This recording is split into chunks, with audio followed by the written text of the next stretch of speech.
unfortunately, we have a lot of that's been going on for a long time. There's been everything from subsidies to special privileges and special contracts, and of course we have this whole idea about how we spend our military money. That is, enriched many, buying weapons we don't need, enriching the military-industrial complex.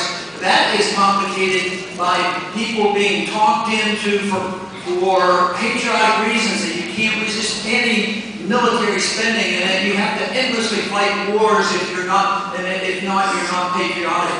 So in order to attack that, we also have to understand foreign policy. And the foreign policy of a free society, a society that protects your individual rights, a free society under those conditions says, we as a country have a right to defend us if we're under attack, but we have no moral authority to force ourselves on other people, and we have no moral authority.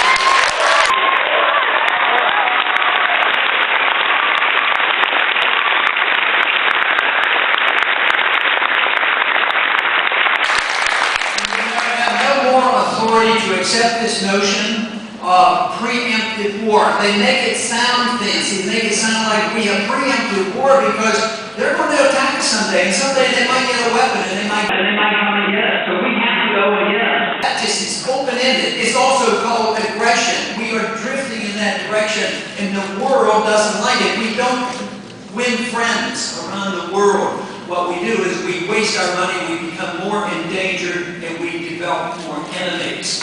So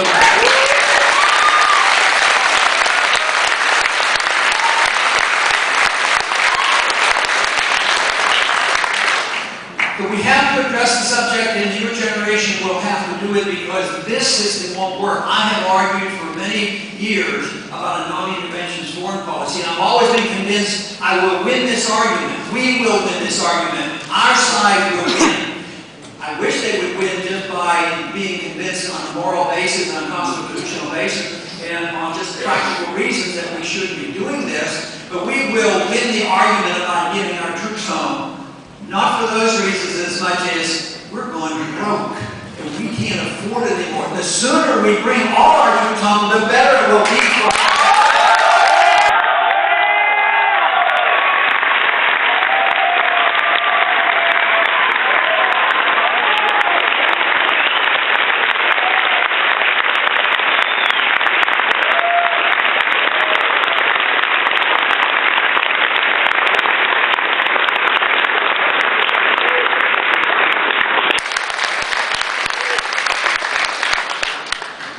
This is just not bringing them home from the wars.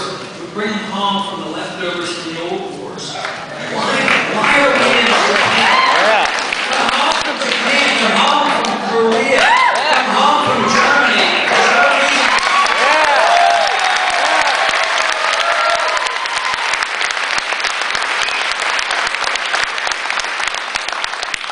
Now, as a constitutional president, I would be very cautious to be looking toward the proper procedure and working with the Congress. In the area of foreign policy and the movement of military troops, the president does have this authority. I don't even have to ask permission to move the troops around. There are no declared wars. So if we are able to achieve this victory, we can immediately bring the troops home. Instead of building more and more bases overseas like we're doing now, we have 900 bases. We're building more of these drone bases, just aggravating the people of the world.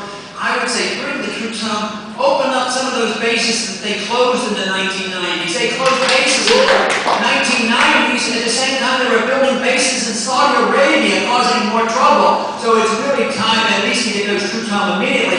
Let them spend the money here at home for a while. That would be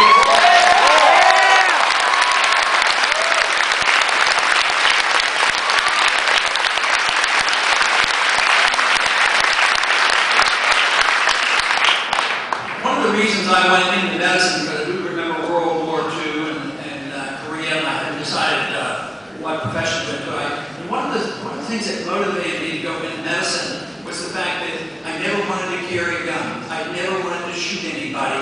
And I thought, well, I'll probably be drafted someday, and I'm certainly not going to play that game in war. And lo and behold, I was drafted in 1962 and ended up being in the service for about 5 years. But The military ground, if you think that, it's still on the books. You still have to register. It's always the assumption there, that position taken, to make sure that the government knows that they own you and they'll take you and put you in the military when they want to. So in a free society, you not only don't have registration, but you never have a military ground either.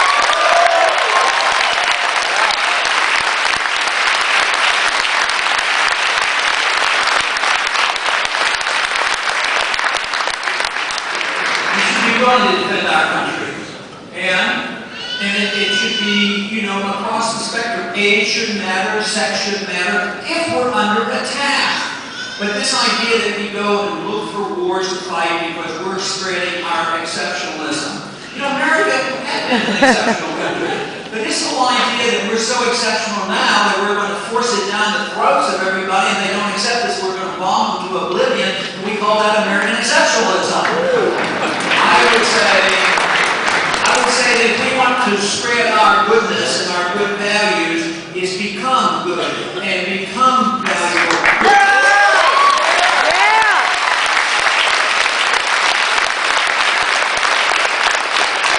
Before we preach to others and enforce laws, or try to enforce laws in other countries about practicing civil liberties, make sure everybody in this country is protected from our government's interfering with our civil liberties. That's what we need to protect.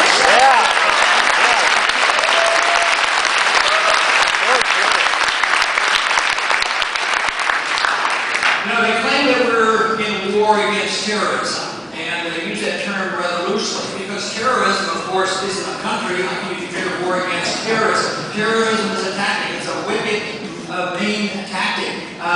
Timothy McVeigh was a terrorist in that sense, but because he was an American, nobody decided, well, we have to attack America because Timothy McVeigh was an American.